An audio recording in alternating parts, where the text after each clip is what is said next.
following sponsors: STI, Education for Real Life; Mary Pauline and Sir George Salon; Fat Boys Pizza Pasta; Aquabest; Zagu, be refreshed, feel Zagu.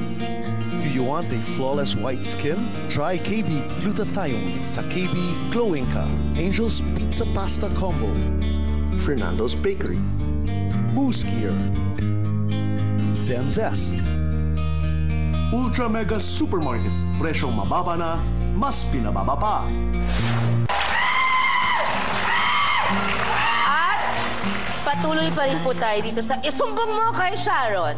Kasama ang ating pinakamamahal na public attorney, Attorney Persida Acosta. We will continue with our asunto or areglo. From our audience this time, okay, sino po ang magtatanong? Yes, darling, what's your name? Mosa po. Hi, Mosa. Okay, anong question mo? Attorney, may susumbong lang po ako. May isa po akong kaibigan, may naninira sa kanya sa Facebook. May naninira po sa kanya sa Facebook. Sa Facebook? Opo. Okay. Grabe na po talaga yung paninira sa kanya, kung ano-ano na po pinagsasabi. Naapektuhan na po siya, tsaka po yung pamilya niya. Maaari po bang kasuhan yung taong naninira? Pwedeng kasuhan ng libel yan. Yung Facebook attorney? Hindi, yung nagpo-post. Opo. Kasi merong publication yan, element of publication, sa bad faith, saka malis. Facebook ba is like Twitter? Yung parang pwedeng nagtatago sila sa identity? I mean, natatago yung identity nila, so anonymous sila? Kung sino?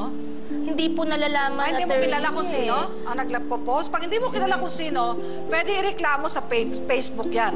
Merong setting doon na may instruction kung saan magreklamo. Marami na akong naipasara ng mga Facebook account. Ganun po. Yeah. At ang susunod na sumbong naman, ate, alam ko name niyo, hulaan ko. Josefina? Yes. Ano po yun? Sharon, may susumbong pa ako, attorney. Yung anak ko po, namasukan po bilang isang kasambahay. Ngayon po, tinanong ko po yung nagkuha sa anak ko na ipasok para sa isang kasambahay. Ang sabi ko, magkano ba ang monthly ng anak ko? Ang sabi naman po, nagkuha dun sa anak ko, 3,000. Di nakaano po siya, nag-okay na ako. Pag samban po, nagsweldo na siya. Tinanong ko ulit yung anak ko, Nak, magkano ba binigay sa inyo ni Mrs.? Sabi niya, di ba usapan natin 3,000? Bakit 2,000 binigay sa akin? Ano po dapat kong gawin? Isang buwan pa lang po siya doon. Kung anong usapan. Kung 3,000, 3,000. Dapat bayaran yan. Pwede magkaso sa labor. Sa NLRC yung anak mo. Attorney, pag wala pong kontrata, kasi ang importante, kadalasan dito sa Pilipinas, walang kontrata between yung employer at yung kasambahay, yung kasulatan, ano? Hindi katulad pag nag-OFW ka, pag nag-DH ka. Paano po hahabulin yun? Kasi baka sabihin nung amo, hindi, binigyan ko ng 3,000 eh. Sigurado ba kayo, yung anak nyo naman, talagang 2,000 lang ang nakuha? Okay. Kasi po, sabi po nung nag-recruit, sabi doon sa anak ko, unang buwan mo, 3,000. Ngayon, nung sinita siya ng anak ko, yung nagkuha sa kanya, kinuha pala daw nung pong nag-recruit, yun 1,000. Kaya 2,000 binigay nung empleyado. Naman pala po. Paano po yun? Yung meron pa recruiter, meron pang agency. Meron palang recruiter, may agency. Ang problema dyan, dapat yung mismong katulong saka yung amo ang mag-usap sa kita.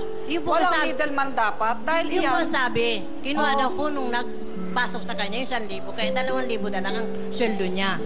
Ang dapat lang dyan ay singilin na lang yung amo. Kung talaga yun ang usapan yun. Yun ang parameter. Dahil hindi ko rin alam kung anong totoo dyan. Kung yung sinasabi ng anak mo, at sinasabi ng amo. Yun nga din. Kasi we just have to be medyo fair. Hindi porke sinabi ng isa. Kaya nga ang tanong ko, sigurado ba kayo 2,000 lang talaga natanggap niya? Minsan naman talaga, minsan may nanloloko na katulong. Meron. Sasabihin, na usapan, hindi naman na usapan. Minsan sabihin, di ba pa ako napasweldo, ma'am?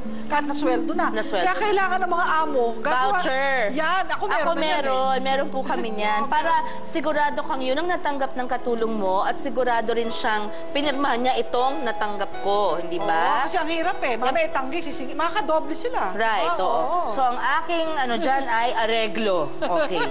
Ayan po. At higit sa lahat, linawin natin, ate, dahil medyo may kaguluhan. Okay. Maraming salamat po, Attorney Persida Acosta. Enjoy na enjoy po kami sa inyo. Naku po. At maraming salamat din po sa mga nakilala nating nag-inspire sa atin. Sina Lord Ramos at Coach Rio na talagang nagbahagi ng kanilang mga tunay na kwentong buhay. At remember, no excuse to fail.